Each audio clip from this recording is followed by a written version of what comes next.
in sports, and in 1989 she set up the first women's bank, the first women's police station, lady health workers. And today, our major cities are marked by thousands of entrepreneurs, enterprises set up by women. Women in Pakistan have held prominent positions in every facet of life, as cabinet ministers, as the governor of the state bank, speaker of the National Assembly, foreign minister, prime minister, judges in the superior judiciary, as well as federal and provincial secretaries, police officers, army generals, fighter pilots, ambassadors, and UN peacekeepers. Like countries around the world, we have made progress, and like countries around the world, we face many challenges, many problems that we have to still overcome today. Excellencies, ladies and gentlemen, it is our mission to ensure that it is my mission to ensure that my mother's demand for the rights of women and men of Pakistan is fulfilled, and the right to justice and equality, freedom and prosperity. In the recovery from last year's devastating floods in Pakistan, our government has not only led efforts of relief and reconstruction, but much of our efforts in relief and reconstruction are targeted around the women who are the most affected, the most devastated by this natural disaster. We've given out cash grants through the Benazir Income Support Program to women as part of the reconstruction and rebuilding of homes in the province of Sindh. We're going to give property rights to the women of the household, and we will endeavor to further enlarge the support programs targeted to women based on women's empowerment through financial independence, employment creation, and educational opportunities. And we will not relent in confronting oppression, repression, and discrimination against women.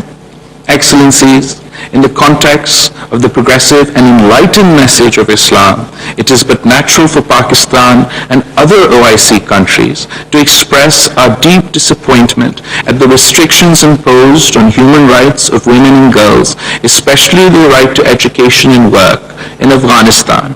These restrictions are contrary to the injunctions of Islam. I sincerely urge the Afghan interim government to reverse these restrictions and enable the women of Afghanistan to make their full and invaluable contribution to the development and progress of their nation. Excellencies, nor can we ignore the plight of millions of Muslim women living in non-Muslim countries who face obstacles in the enjoyment of their rights, including their rights to freedom of religion. The ban on the hijab in some countries is a denial of their freedom. We must counter the denial of religious and cultural rights to Muslim women in all societies, including non-Muslim societies, and negative stereotyping and discrimination against Muslim women. These are manifestations of Islamophobia. Nor can we forget the suffering of Muslim women in situations of conflict and foreign occupation, such as in Palestine and occupied Jammu and Kashmir. Excellencies, ladies and gentlemen, women are the fountainhead of any civilization.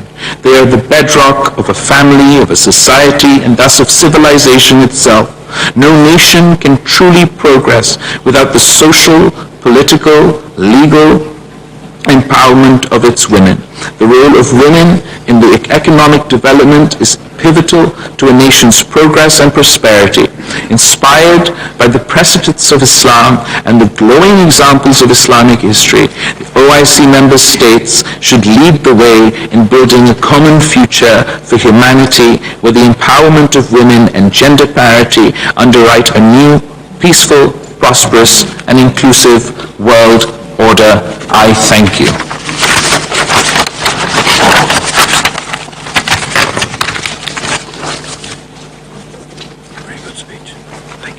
I now invite the President of the General Assembly to deliver his remarks.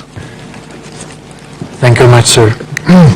Honorable Minister, Madam Executive Director, Excellencies, ladies and gentlemen, Assalamu alaikum wa rahmatullahi wa barakatuh.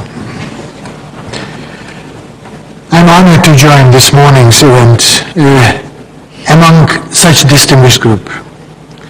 My gratitude to Minister Bilawal Bhutto for initiating this important conversation under the CSW's theme of technology and innovation for achieving gender equality. I particularly look forward to learning from you and from eminent women here with us today. While a number of scholars keep pointing out that the Islamic law in many situations gives preference to the protection of the interests of women and children, women in Muslim countries are often perceived as having an unequal status to men. I will be very interested to hear where you see the gaps between the perception and reality, and what your countries will do to fully ensure women's rights. As we have just heard from the very eloquent introduction by Minister Bilawal Bhutto.